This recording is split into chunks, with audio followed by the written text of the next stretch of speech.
2019 সালের পর ফের ঐতিহ্যবাহী পৌষ মেলা করছে শান্তিনিকেতন ট্রাস্ট ও বিশ্বভারতী কর্তৃপক্ষ।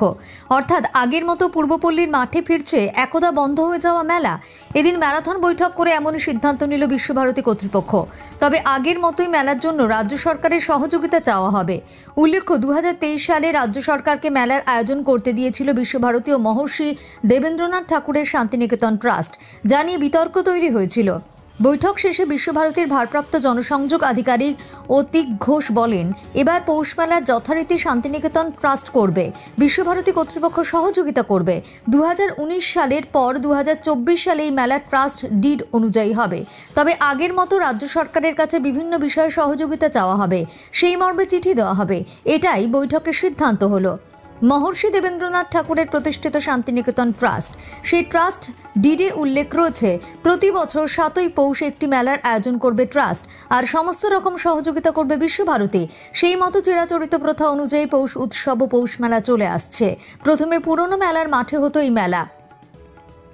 কালের নিয়মে মেলার পরিধি বৃদ্ধি পাওয়ায় পূর্বপল্লীর মাঠে হয়ে আসছিল এই মেলা। 2019 সালে শেষবার পূর্বপল্লীর মাঠে ঐতিহ্যবাহী পৌষ মেলা করেছিল শান্তিনিকেতন ট্রাস্ট ও বিশ্বভারতী কর্তৃপক্ষ। তার পরের বছর অর্থাৎ 2020 সালে কোভিড পরিস্থিতির জন্য বন্ধ রাখা হয়েছিল মেলা। এরপর 2021 ও 2022 সালে তৎকালীন বিশ্বভারতীর উপাচার্য বিদ্যুৎ চক্রবর্তীর নানান মন্তব্য ও সিদ্ধান্ত ঘিরে রাজ্য সরকারের সঙ্গে সংঘর্ষ শুরু হয়। এই সংঘাতের জন্য পৌষ মেলা বন্ধ করে দিয়েছিলেন উপাচার্য। সেই 2 বছর বোলপুর ডাকবাংলো মাঠে একটি মেলা করেছিল রাজ্য সরকার। 2023 সালে পৌষ মেলা করার জন্য পূর্বপল্লীর মাঠ রাজ্য সরকারকে দিয়েছিল শান্তিনিকেতন ট্রাস্ট ও বিশ্বভারতী কর্তৃপক্ষ। কেন মহর্ষি দেবেন্দ্রনাথ ঠাকুর ও গুরুদেব রবীন্দ্রনাথ ঠাকুরের স্মৃতি বিজড়িত মেলার আয়োজন করতে মাঠ রাজ্য সরকারকে দেওয়া হলো, এই নিয়ে বিতর্ক তৈরি হয়েছিল। তৎকালীন ভারপ্রাপ্ত উপাচার্য সঞ্জয় কুমার মল্লিকের ভূমিকা নিয়েও প্রশ্ন উঠেছিল। পৌষ মেলা এই মিটিংয়ে আমরা সিদ্ধান্ত নিয়েছি আমরা সকলে পৌষ মেলা করতে চাই, এবং সেই পৌষ মেলা আমাদের পক্ষে শান্তিনিকেতন ট্রাস্ট এবং বিশ্বভারতীর পক্ষে করা সম্ভব হবে যদি রাজ্য প্রশাসন, জেলা প্রশাসন আমাদের সাহায্য করে, আমাদের তাদের যে পরিকাঠামোগত জোর সেটা আমাদের দেন, আমাদের পাশে দাঁড়ান। তাহলে তাদের সাথে এবার আলোচনা করতে হবে করে।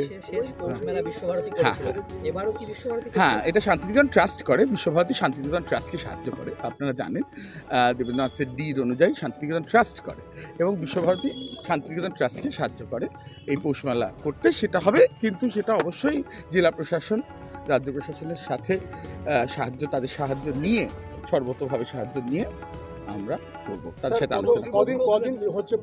আপাতত এইটা আমরা আগে ঠিক করি, আগে রাজ্য প্রশাসনের সাথে বসি, সেই অনুযায়ী আমরা ঠিক করব যে আমরা কতদিন করতে পারবো।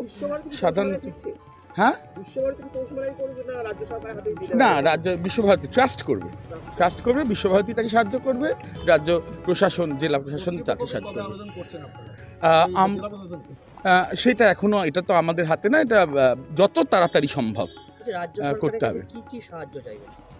আমাদের রাজ্য সরকারের কাছ থেকে মূলত যে সাহায্যগুলো দরকার আমার মনে হয় এবং অনেকেরই মনে হয়, সেটা হলো গিয়ে আমাদের একটা বড় সাহায্যের জায়গা যেটা লাগে আমাদের, সেটা হলো গিয়ে যতদিনই মেলা হোক, তারপর মেলাটাকে যখন তোলা হয় তখন ন্যাচারালি একটা আমাদের একটা বিশ্ববিদ্যালয় হিসেবে সেটা খুবই শক্ত আমাদের পক্ষে, তো সেখানে রাজ্য সরকারের একটা সাহায্য লাগে। এই যে পুকুর আছে সেগুলোর পরিষ্কার করা আছে, এটা ভীষণ গুরুত্বপূর্ণ, কারণ এত লোক আসে, তাদের তো এই জলটা ব্যবহার করতে হয়, সে বিষয়ে সাহায্য।